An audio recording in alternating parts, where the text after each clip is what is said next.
Supreme court కొట్టేసినంత మాత్రాన అది వాళ్ళు చేసిన తప్పు అయితే తప్పు కాకుండా పోదు. క్లియర్, మేము కామన్ సెన్స్ ఉన్న చిన్న పిల్లల్ని అడిగినా చెప్తారు.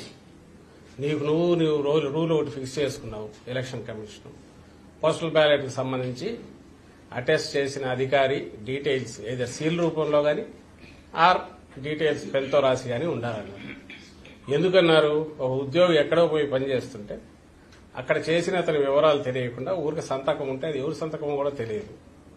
ఇది లాస్ట్ జూలైలో రిలీజ్ అయిన వాళ్ళ గైడ్ లైన్స్. దానికి విరుద్దంగా దాన్ని చేంజ్ చేయకుండా దేశమంతా కాకుండా ఒక ఆంధ్రప్రదేశ్లో మాత్రమే సంతకం ఉంటే చాలు అని ఒకటి పెట్టారు. ఇది కూడా ఏది తెలుగుదేశం పార్టీ వాళ్ళు వెళ్ళి బ్యాలెట్ పేపర్ చూస్తే సరిపోతుంది, ఇవేం అక్కర్లేదని వాళ్ళు రిక్వెస్ట్ చేశాక వీళ్ళు మార్చారు ఈసీ. దాంట్లో క్లియర్గా బ్లాటెంట్ వయలేషన్. నీ ప్రొసీజర్స్ నువ్వు ఫామ్ చేసుకున్న రూల్స్ నువ్వు వైలేట్ చేస్తుంది ఈసీ. అది కూడా ఇప్పుడు పోలింగ్ అయిపోయిన తర్వాత, పోలింగ్ కు ముందు డెసిషన్ తీసుకుని కంట్రీ అంతా ఇంప్లిమెంట్ చేస్తే అది న్యాయమైంది, నిష్పక్షపాతంగా ఉన్నది.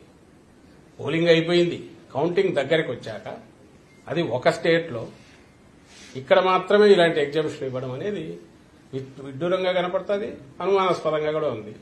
అదే రైట్ చేశాం.